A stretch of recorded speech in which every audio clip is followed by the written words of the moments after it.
webcams. I'd really appreciate it.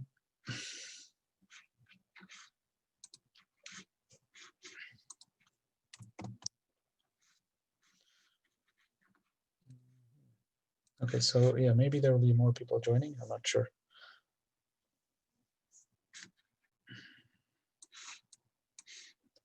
All right. So the homework was mostly okay. The first two questions, which were about direct proportion and inverse proportion, was mostly okay. And the last three questions, which were kind of the joint proportion almost, were the ones that were a bit problematic. Okay. So here, the first part is kind of a classic one, just straightforward kind of plugging and finding out. So a squared and b are directly proportional. So how you might represent them is kind of like with the fish symbol, like, a squared b, right? So that means proportional to. So you know that a squared over b is a constant. So you can kind of use that. A squared over b is a constant. And so it's just a matter of plugging stuff in now. So you know that 2 squared over 9 is equal to 6 squared over b, and then rearrange for b, and then you should get your answer. So it turns out it is 81. Okay. B looks complicated, but it's not really complicated. I think maybe because of its wordy nature, some people got hung up here. But all it's saying is 50 fish are tagged and then released into the water. 5 days later, 75 fish are kind of caught, and 3 of them are tagged. So we will assume that the population of fish has remained constant, and this sample is kind of a good representation of the portion of fish that are tagged. All that means is the ratio of tagged to the total is equal to whatever the person caught. So 50 were tagged, and we don't know the total, but we know that this is the 3 of the tagged fish is a good representation out of the 75 tagged fish, right? So again, just so I guess it's like multiply by 50 over 3. So you get 1,250 fish. Okay, part C kind of meant to be a straightforward one if student understood what directly proportional means. And a lot of people got it, so that was good. A and B are directly proportional, so that means if A increases by a factor of 2, B increases by a factor of 2, and so on. And same for B and C, right? B and C are directly proportional. So hopefully when people read this question, they felt that, okay, actually A should be proportional to C, and turns out it is right. So Kevin, why is A and C directly proportional to each other? Is it because like if you increase A by like a certain number, B will increase as well, so C will increase the same as A. Right. Okay. Yeah, that's the idea. So if you wanted to formalize it, basically you would say A is K1C, B is K2C because they're directly proportional. Sorry, K1B. Okay, and you could plug that in here. So A is equal to K1, K2C, but of course these are constants, so you could combine them into one constant. So K3C, right? So A is proportional to C, like that. Okay, so that was okay. Inversely proportional was also kind of okay, although people were being a bit loose with their answer. They didn't specify kind of the factor with which y would decrease. Well, of course, if x increases, y will decrease if they're inversely proportional to each other. The question isn't whether it will decrease, it's more by how much it will decrease. And again, because x is proportional to 1 over y, that means the product xy will stay constant. So if x is multiplied by 3, then of course y must be divided by 3 in order for the product of x and y to stay constant, right? So y will decrease by a factor of 3. So y becomes y over 3. Okay, and B, again, kind of a classic one. Suppose A is directly proportional to B, but inversely proportional to C. If A is 2 and B is 5 and C is 9, then what is C when B equals 3? All right, Chris, how would you do part B?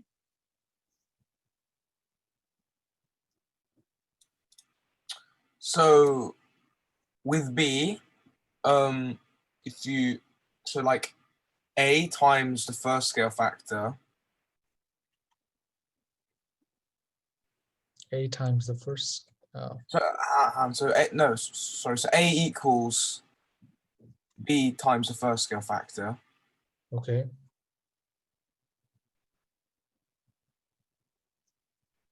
Oh, I'm sorry, and then A is the.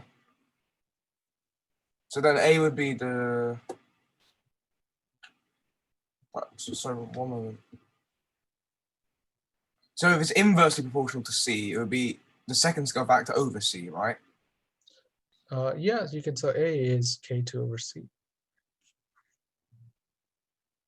So then the first scale factor times B is the second scale factor over C because they're the same. Yes.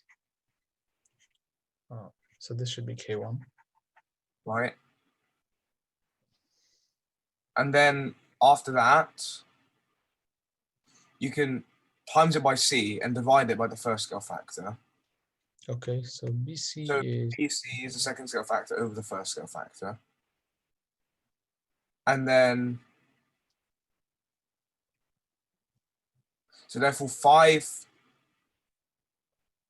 so 5 times 9, yeah. which is BC.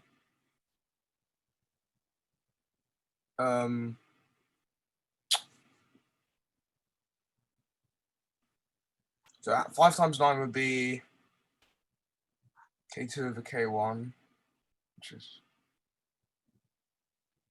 so 5 times 9 is 3C.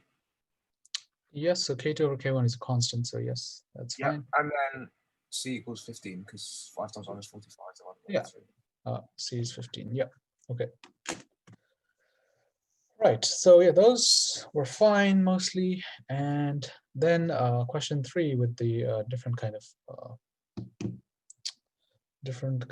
of rates. These were mostly rates questions rather than joint proportion. So first one, you have Bart writing lines on a chalkboard, and Nelson is erasing the board while Bart is writing. So Bart can write. Bart takes 50 minutes to cover the whole board. Nelson can erase the board in 80 minutes by himself, right? So if they're kind of both doing their thing together, how long will it be when the whole board is covered? So, Baby, how did you answer this? So Bart takes 50. So Bart takes 50 minutes to do one job ish, and then the other person takes 80 minutes to do one job. So you can do 1 over 50 take away 1 over 80, which is 3 over 400. Yep. So that means every 400 minutes, 3 boards will be filled. So then you just divide that by 3 to get 400 over 3, which is the time it takes for one board to get covered. Okay. Yeah. Right. So 300 boards per 400 minutes. So 1 board per 403 over 400 over 3 minutes. Okay. Right. That's totally fine. Here, slightly complicated. Carl and Bob can demolish a building in 6 days. Anne and Bob can do it in 3, and Anne and Carl in 5. How many days does it take all of them working together if Carl gets injured at the end of the first day and can't come back? So, Norman, how would you answer this?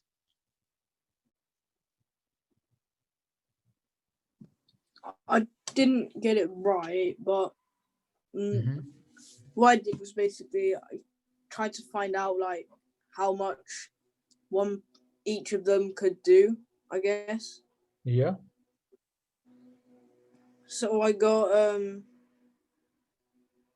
Anne equals Anne can do 1 day, with some like, and Cole can do 4 and Bob can do 2 because Carl can do 4 and Bob can do 2, and Anne can do 1, Bob can do 2, and Anne can do 1, Carl can do 4. Well, how did you Well, get those then, numbers for Anne, Carl, Bob?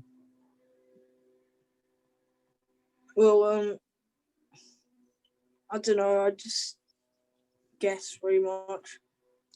Well, okay. So what you're saying is there are these constraints, right? Carl plus Bob do it in 6 days, working together. Anne and Bob do it in 3 days, and Anne and Carl in 5 days. Okay. Mm. Okay, so you're saying what were your values for A, B, and C? And 1, Okay, Cole, Bob 2, and Carl 4. all will be 4. Yeah, that works. Yep. Okay. Yep. Well, then I didn't know what to do. Well, okay. What does ABC mean here? What do they represent? Like the people. Specifically, what about the people? How long it takes for them and another person to do the thing, I guess. Yeah. Although it's so strictly speaking, these equations are not quite helpful to you actually. So you can solve it this way, but it's not clear what A, B, and C represent. So what if we say that A, B, and C is the amount of work Carl can, or the people can do per day. Okay. Right. So A, B, and C are the amount of work Carl or the people can do every day. So the first equation becomes what? C plus B equals how much C work can they do plus in a day? 6. No, it's so in 6 days they do one work or demolish one building. How much can they demolish in one day? Well, 1 over 6. Yeah. So C and B represent the amount of work each person can do per day. Right? And if they work together, they can do 1/6 of the work in a day. Anne plus Bob equals how much? 1 over 3, right? Yeah. And Then Anne the plus other one Bob, is 1 over 5. yeah. Okay, now this is a bit harder to find A, B, and C, right? Okay.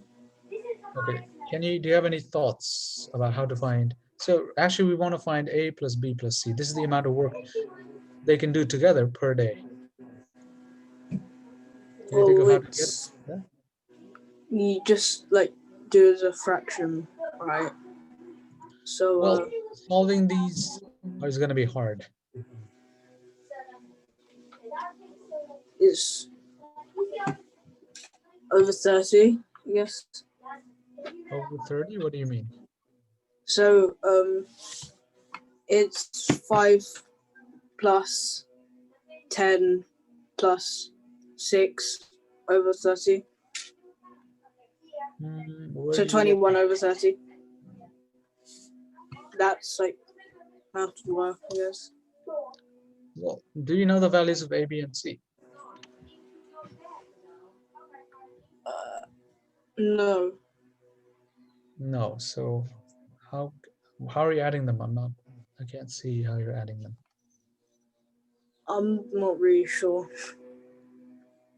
Okay, so look at the left-hand side of the 3 equations, right? One has A plus C, the other has A plus B, and the other has C plus B. What happens if you add the 3 left-hand sides together?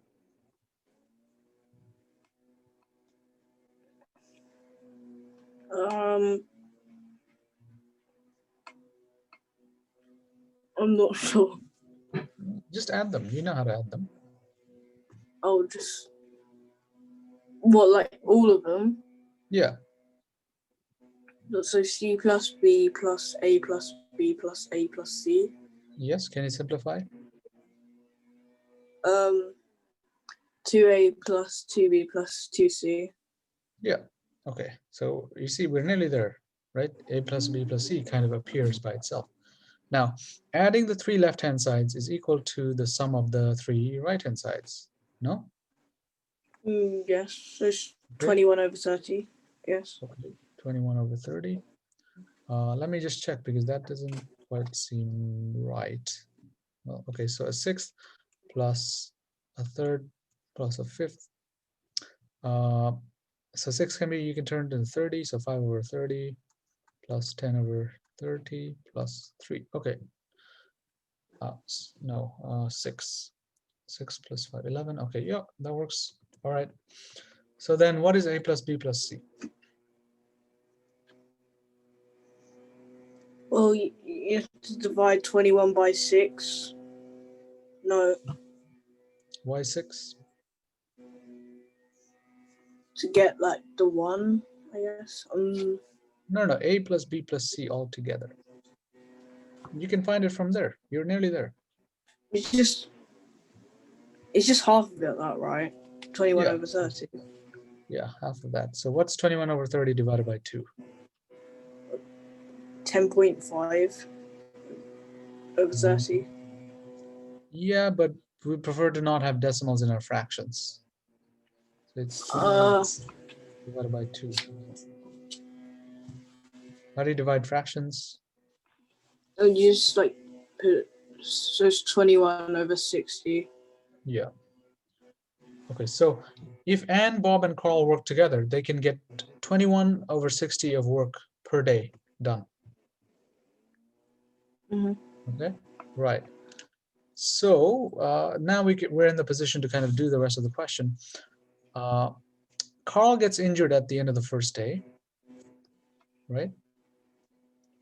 So they've done 21 over 60 of the work in a day. How much of it's left for them to do? Well, it's done 7, then 7? What do you mean 7? like it's 1. No, it isn't.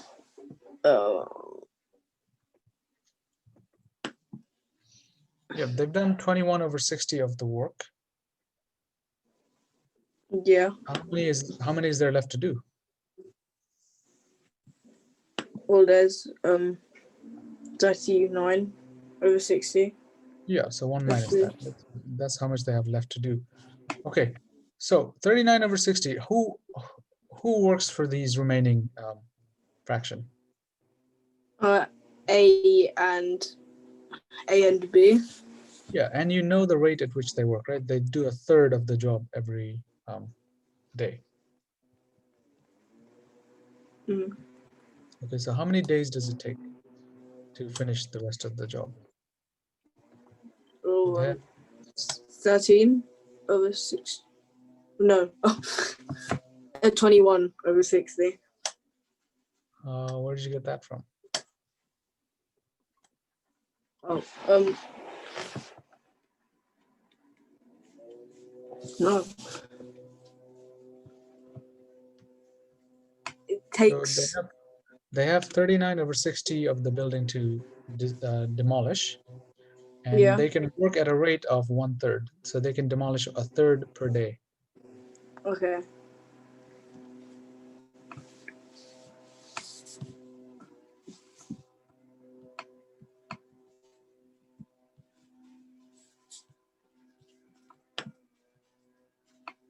So 39 over 60 divided by 1/3 days. Yes. Yes. So can you simplify that? What is 39 over 60 divided by 1/3?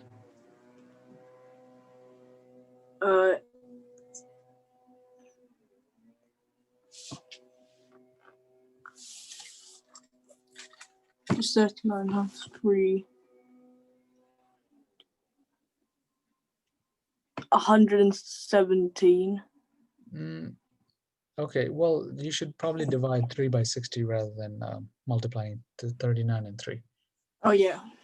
Yeah. So what is it? 39 over 20. Then it's just 39 over 20.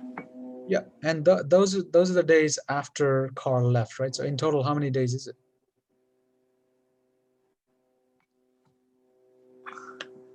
It's just like 1 and 1 and 19 over 20 days. 1 plus 39 over 20. Yeah. 59 over 20 days. Yeah. Okay. Right. Exactly. Okay.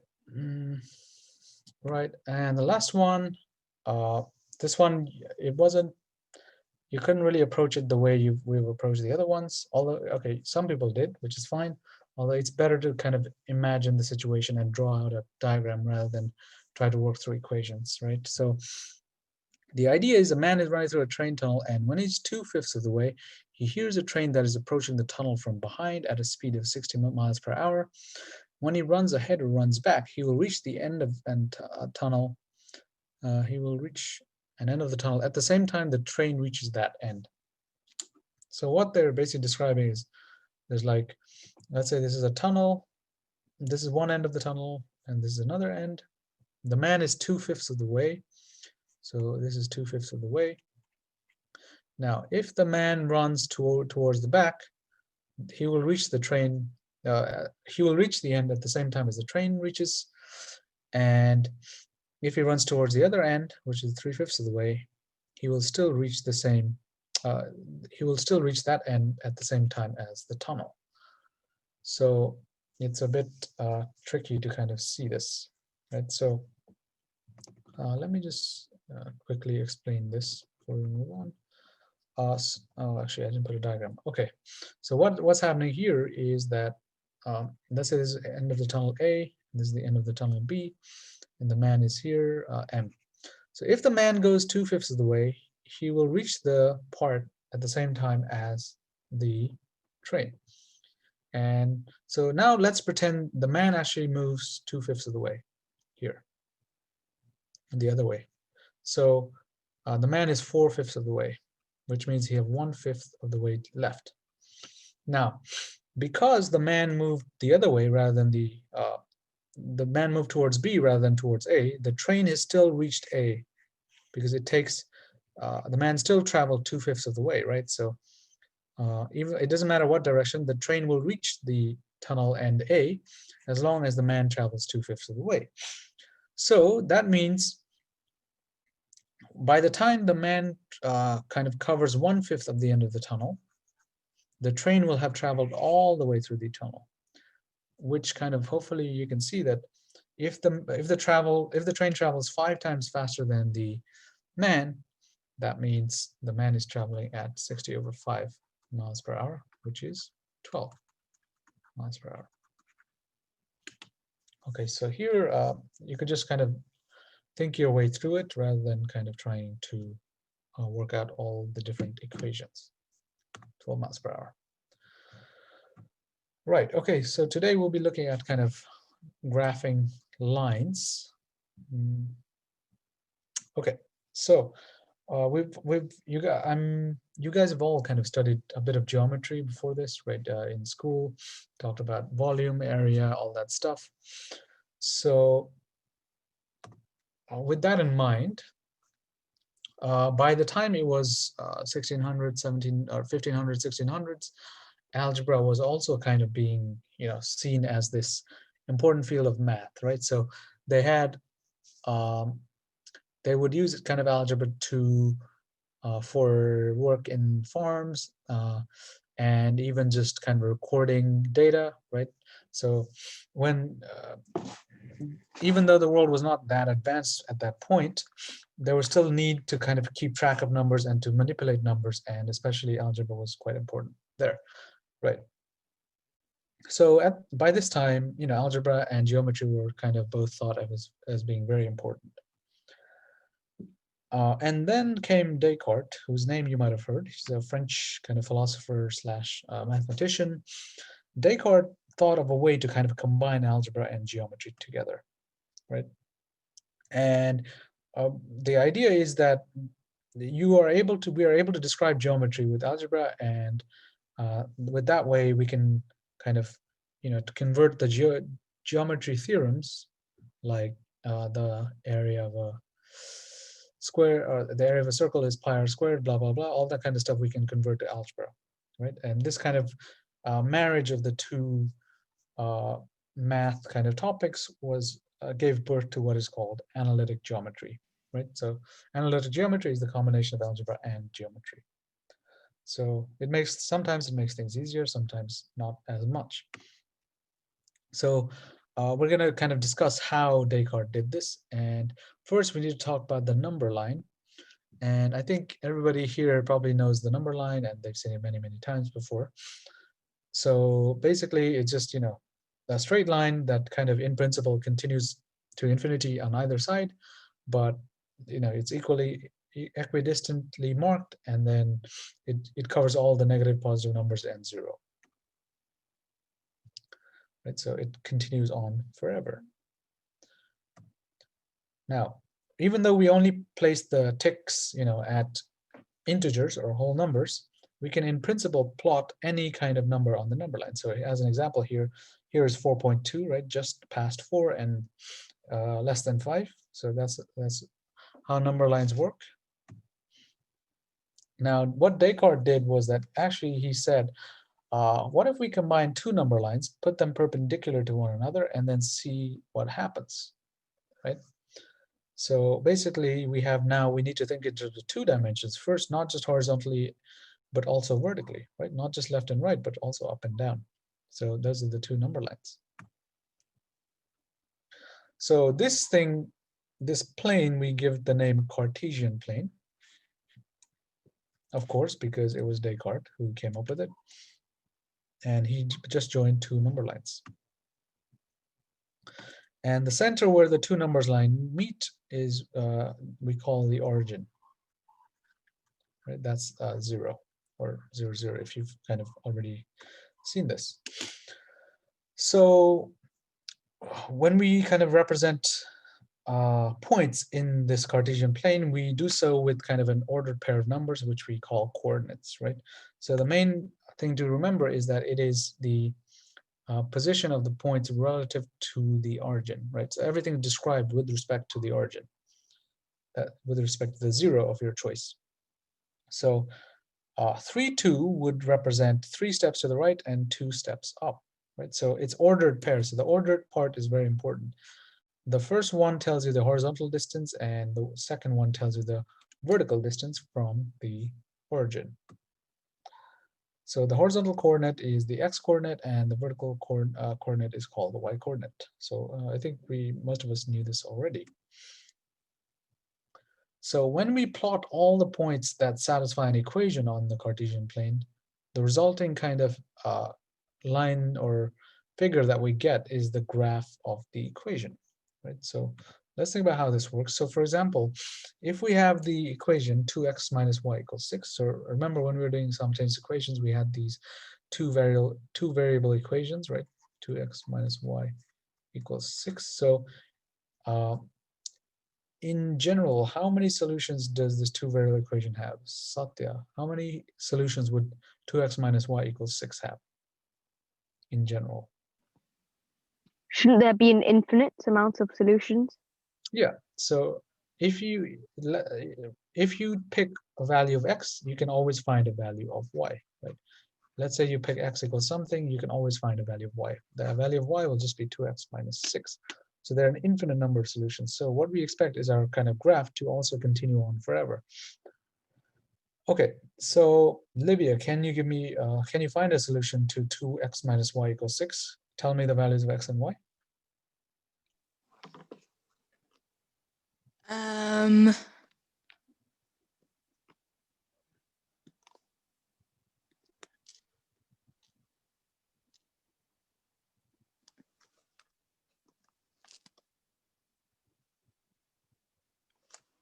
So just pick a random value of x and then find the value of y using the equation.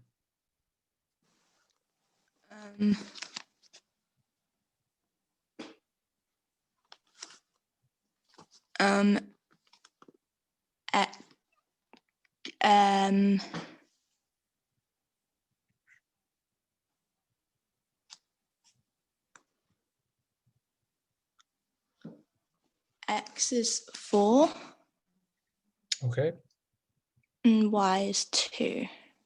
yeah, that works. So 8 minus 2 is 6. Yeah. Chris, can you give me another solution to 2x minus y equals 6? So 2x minus y equals 6. So that would be like maybe.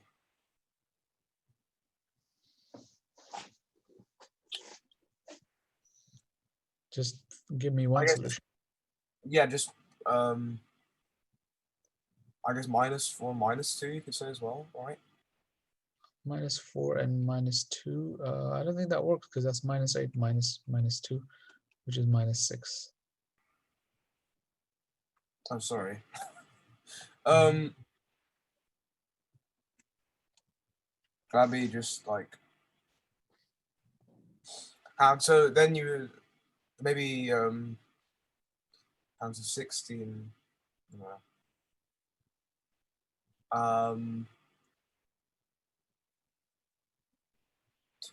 So So if you just pick a value of x, then you can solve for y, right? right, so just pick 3. Okay, so what just should y 3 be? 3 and 0. Oh, I see. Okay. Okay, yeah, 3 and 0, right. Okay, Bebe, can you give me another solution? 5 and 4. 2 is a 10, minus 4 is 6. Yeah, okay, so these are just 3 and we can plot them, right? So we go 4 across, 2 above, like here. 3 across, 0 above, that's there. And 5 across and 4 above.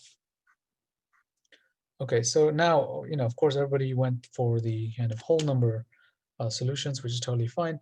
But, there's nothing saying we can't try the decimal kind of solutions. Those would also kind of fall upon a single line, like this, something like that, right? So once we kind of join up all the solutions, we would get a line that is populated at every point in between the curves, the crosses as well. So that is what we would have, the blue line there. Okay, and here are some more examples of graphs of equations. So this one is, so probably you are usually used to seeing equations like y is equal to 3x minus 4, or y is equal to 2/3 x, or minus 2/3 x plus 5/3. Right? Y would be the subject of your equation. But you don't have to do it that way. These ways are also perfectly fine. So 3x minus y equals 4 on the left, and 2x plus 3y equals 5. So we can always check that these are kind of the correct lines by, let's say I pick a point on the line. So this has y coordinate 2 and x coordinate 2. So I can put them in and see if it works. So I put the 2 for the x, 2 for the y. So let's see, that's 6 minus 2, which is indeed 4. That works. You can also try more. So maybe this one, this is a whole number one. So this one has x value 1 and y value -1. So you could put that here and this one over here. So what do we have? We have 3 times 1 minus -1. So that's also 4. Okay, so you can always check whether the graphs are correct by just plugging in the numbers or the coordinates of the points on the line. Okay, so now we need to kind of think about how these lines, how we can kind of get a better understanding of these lines. So first of all, we understand that any equation, any two-variable equation, ax plus by equals c, will be a straight line. And the restriction here is that a and b are not equal to 0. Right? That would reduce the equation to a one-variable equation, and that does not form a line. Okay, so any equation of the form ax plus by equals c is a straight line, or the graph will be a straight line. So next, let's talk about the gradient. The gradient, or the sometimes actually maybe quite frequently we also call it the slope. All the gradient is it measures how steep the line is.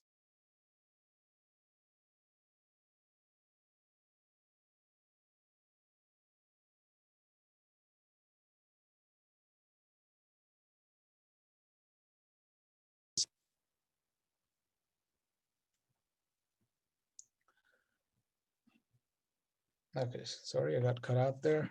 So the gradient measures the steepness of the line, right? So how we measure the steepness is by just finding out how much it goes up for every time it goes horizontally, right? So probably in class you learned it maybe like rise over run or something like that. Okay, so all it is the difference between the y coordinates divided by the difference between the x coordinates. Right? So let's say this is y2, this is y1, and this is x1, and this is x2. The gradient would be just how much it's going up by how much it's Satya, I don't know what you mean by which part.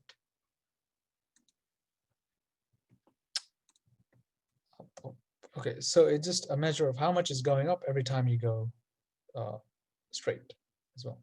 Okay, so the way to kind of quantify this is with this formula.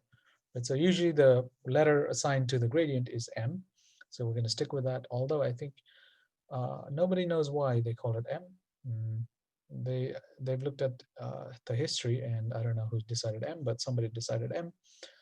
So it is the ratio between the difference of y and the difference of x. And you have to be careful to always kind of put the x2 and y2 together and x1 and y1 together. Okay, so it's rise over run. So like I said before, it measures, or it tells you how fast the graph is increasing or decreasing, right, going up or down. Okay, so let's say you had these two graphs. How would you work out the gradients? So Norman, how would you work out the gradient of the graph on the left? On the left, you just go like 1 across, then above, and that's the gradient. So it's 2, I guess. How did you get 2? 2x, because it goes up by 2 for every one it goes across. Okay, yeah, that's right. So yeah, you can do it that way. So like, let's pick 2 points on a line, this one and that one. If you go 1 across, you go 2 up, right? So the gradient is 2. It doesn't have to be just 1 across. You can do it as much as you want. So if you go 4 across, you have to go 8 up, right? So again, the gradient is 2. Okay, Satya, how about the gradient of the graph on the right hand side? So would the gradient be 3? Okay, why? Because for every 3, sorry, it should be 1/3. 1/3. Because why? for every 3 across, you go 1 up.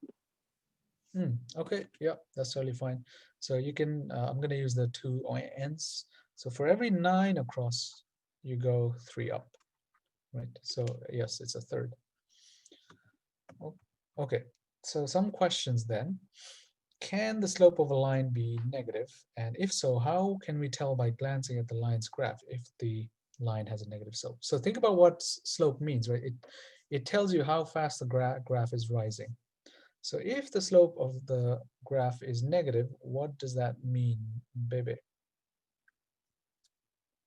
Well, if it's positive, like the line's going like that, like up, it's I guess, and then if it's negative, it's going down.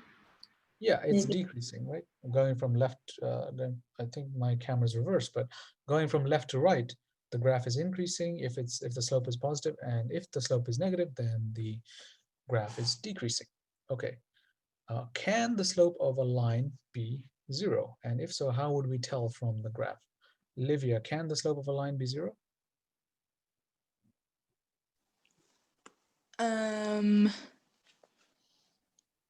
No. No, why not? I'm not sure. All right, what does slope mean again? Oh yeah, because it's a slope. It has a gradient. Okay, well, what does slope tell you? It is going up or down. Right. Now, if the slope is 0, what does that mean? It means it's not going up or down. Right. So what it means is it's basically if this is my x and y axis, the the line would be a flat line like this, right? Yeah. Right. It's not going up, it's not going down, so it's flat. So yes, slope of 0 is possible. It's just a horizontal line. Okay, so that's how we will tell by looking at the graph. If you have a horizontal line, then you know that the slope is 0 because it's not increasing or decreasing. So the slope must be 0. Okay, and Kevin, are there any lines for which the slope is not defined? I'm not sure. Don't think so. Okay, well, think about what is the formula for the slope? How do you work out the gradient? So it'll be rise over run. Okay, now in what case do you think is this ratio not defined? I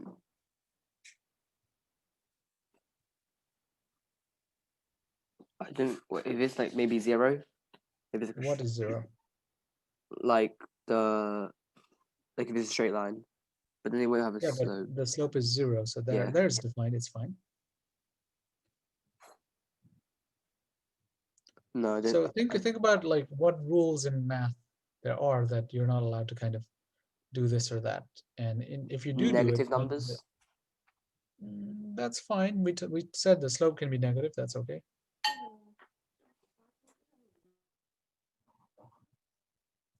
So are you allowed to divide by 0? I'm not too sure. Really? So your math teacher has never said to you that don't divide by 0? Oh well, yeah. Yeah, right. So if the run happens to be 0, then the gradient would be undefined, right? Yes. So can you think of what kind of line I'm trying to get at for which the slope is not defined? Maybe like a curve. No. No, curves are no. okay. So, and we are talking about straight lines here. So what kind of line would have a run of 0? If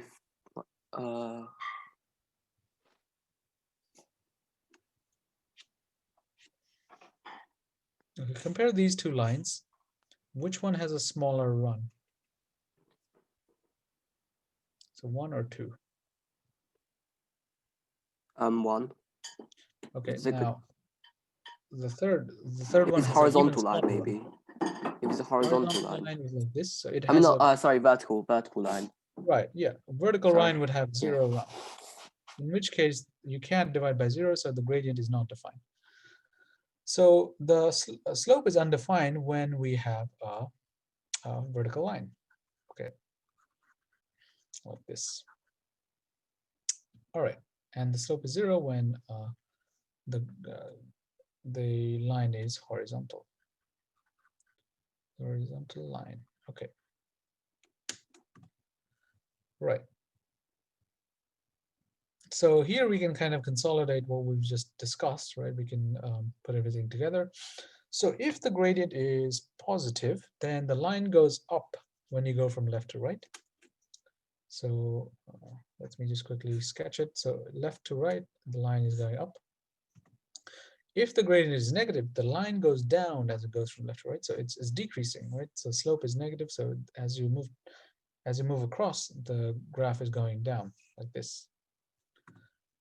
If the gradient is 0, then the line is horizontal, right? So there is no rise, there is only run, but the gradient is 0, so it's flat. And the equation is given by y equals k, where k is a constant. So in case you're not aware, we can still have equations for horizontal and vertical lines. So this is y, this is x.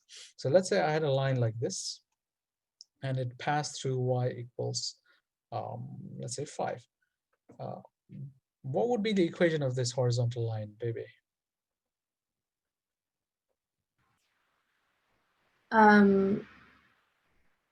Wait, sorry, what did you say?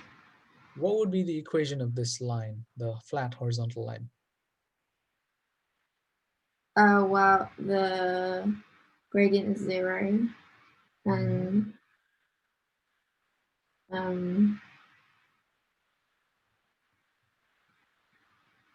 sorry, my mind's gone blank. So don't try to think about the y equals mx plus c or whatever you're trying to think. Just it's written there. Its equation is of the form y equals k for some constant k. So what do you think? Mhm. So 5. Right. Yeah. If so, this equation is kind of obvious in the sense that it does not depend on x. Right. Of course, it doesn't depend. The line does not care what value of x you are at. The y is always 5. Right. So the equation y equals 5 makes sense. Okay. If the gradient is undefined, then the line is vertical, right? Meaning it goes straight up, and its equation will have the form x equals something, right? So the horizontal one will have y equals something. The vertical one will have x equals something. So let's say that you have this again, x and y, and you had a vertical line like this. And if it passed through 3, then your equation of this line would be x equals 3. Because again, the line does not care what value of y you are at. X is always 3, right? So no kind of changing that. Okay, so then let's kind of practice finding the kind of getting a hold of how to calculate the gradients just by looking at the pictures. So for each of the lines graphed below, I want people to tell me if the slope is positive, negative, 0, or undefined without explicitly calculating the slopes. So Kevin, for the left hand side graph, can you tell me if the slope is positive, negative, 0, or undefined? Will it be negative because at the bottom is -3? Oh wait, no, sorry, I was looking at the wrong one. It will be positive because it's going up.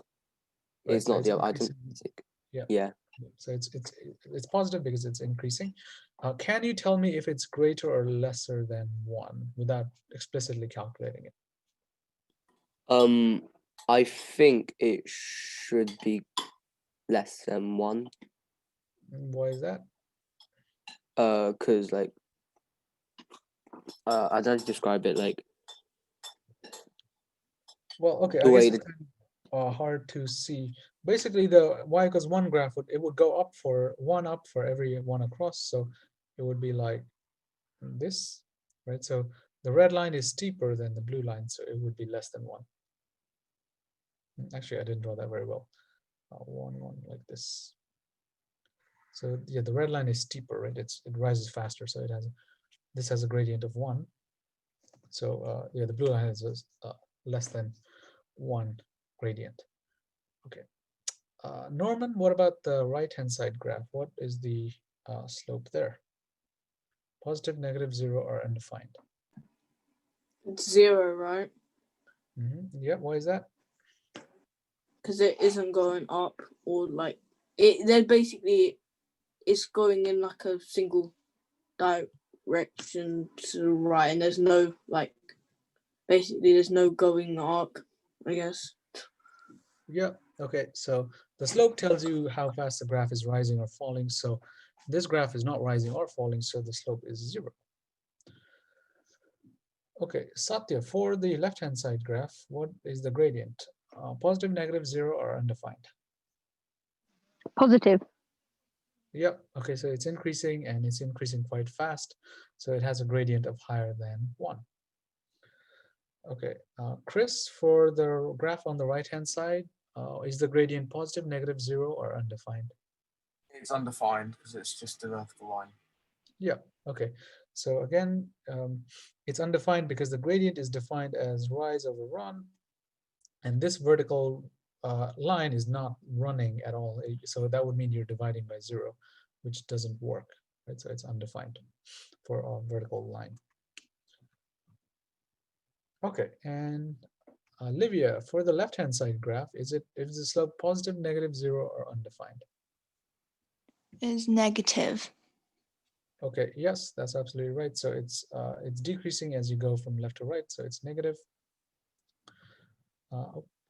Okay, and Kevin, for the right-hand side graph, what is the slope? Positive, negative, 0, or undefined? Positive. Yeah, okay, so fairly straightforward. Right. Okay, so next, let's look at this question. So which three of the following 4 points lie on the same straight line? So Bebe, how would you do this? Well, you would, so maybe find the gradient Gradient of what? of the points. Okay, so can you tell me how you do that? You, well, you use the equation rise over run, maybe. Sorry, what was that? You Yeah, it's rise over run. Yes, that is right. Okay, so what with gradient you have to pick 2 points to find the gradient, right? So which 2 points are you talking about? well, you maybe like kind of like trial and error. You like find like between Okay, two of, let's do it. All right, so pick 2 points and tell me how to work out the gradient. well, just like A and B, I guess. Okay, AB, what is the gradient here? So it's 5. So 18 take away 5 and 24 take away 32. Okay, so it's not going to be a nice number, but can you tell me what this will be? 30 over minus 6. Okay. No, not 6, it's So 8, 8, right? sorry, not 8, Yeah. not 6. Okay. Next, which 2 points? C and D maybe. Okay, C and D.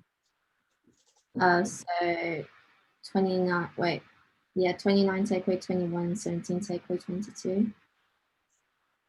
17 take away 22. Okay, what is this? Do 20, wait, sorry, 8 over minus 5. Okay. And then you just do another one, I guess. I'm not sure. Yeah. Okay. I mean, yes, there is trial and error involved. Maybe we can get a feel for it by actually roughly drawing the graph first. Yeah. Yeah. So they're all positive, so we can look at this. Okay. So where would A be, you think? Can you annotate on the thing? Let me try. Wait a second. Like, where's it? Like here. Oh no, Okay. wait, sorry, here, like here. Okay. Yeah. Yeah, Sure. wait. How do I erase this? Okay, yeah. And then B is like somewhere here, Yeah. and C is like somewhere here, and then D is like up here. Yeah. Okay. So yeah, actually maybe drawing is not roughly is not the best way to do it. Yeah. But well, okay, between B and C, you know that if you move back what is it, 2, it goes up. So this is B, this is C, it goes up 3. Yeah, okay, so let's do it this way because I think this will be simpler than working in the fraction. So how about D and C, right? You need to move back how much and move up how much to go from C to D? You have to move back. Wait, D and C, right? Yeah. 7. Oh wait, 5. up 7. Up 7. And then up 8. And then Back 5. 9. Yeah. Okay, how about A and B? So actually we already, it's back 8, the run, and up 13, the rise. Okay, so then let's do B and D. What's the stuff there? 7 and 11. 7, so B to D, 7 and 11. Yes, that's not working. How about A to D? A to D, 15 and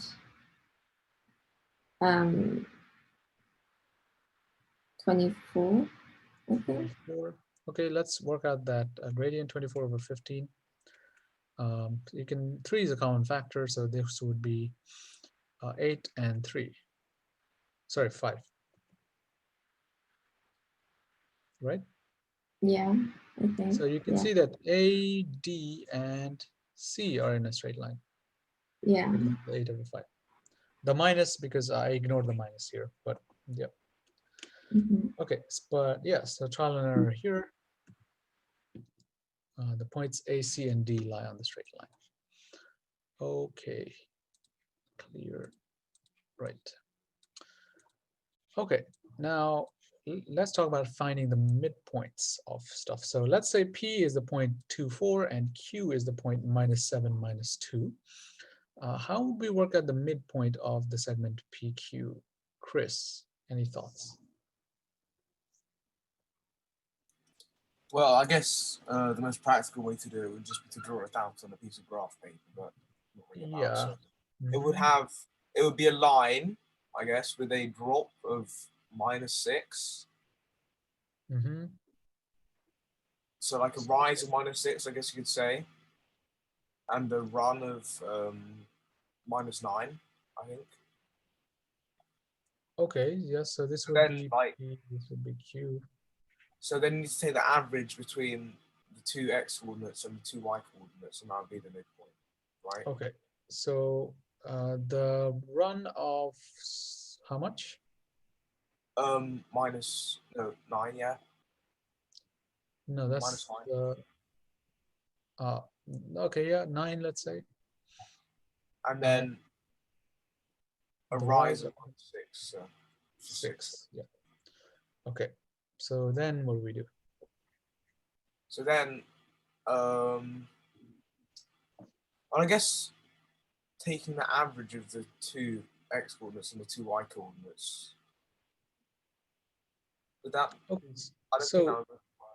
the midpoint would be 4.5 run and 3 rise, right?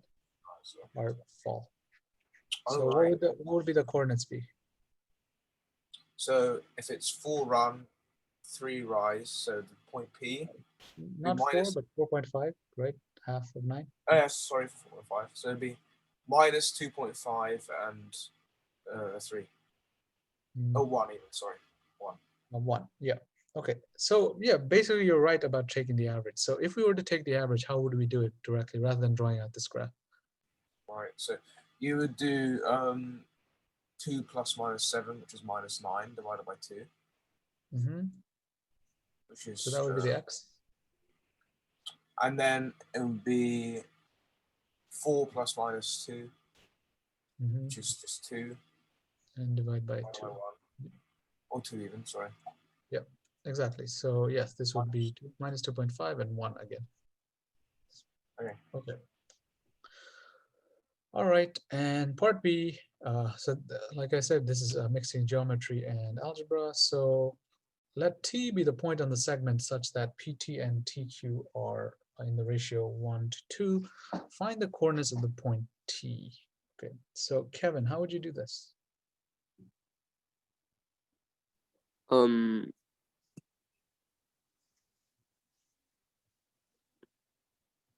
not too sure. Wait.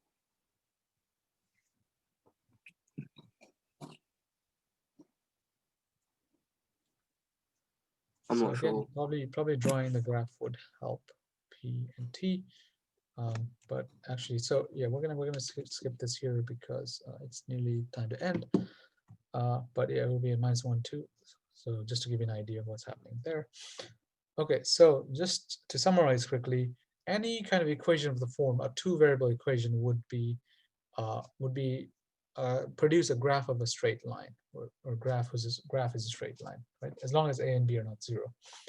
The gradient is, as you guys said, rise over run, or if you prefer, the difference between the y coordinates divided by the difference between the x coordinates. And you always have to be careful to kind of group the y's together and the x's together in their respective kind of partners. So if the gradient is positive, the line rises as it goes from left to right. If the gradient is negative, the line goes down as you go from left to right. If the gradient is 0, then the line is horizontal. And remember that the equation for a horizontal line will be of the form y equals something, a constant. And if the gradient is undefined, then it's a vertical line, which means the equation is x equals some kind of constant. Okay. All right. So thank you guys for your attention, and homework will be sent out probably tomorrow, and I will see you guys next week. Okay. Bye. Thank you.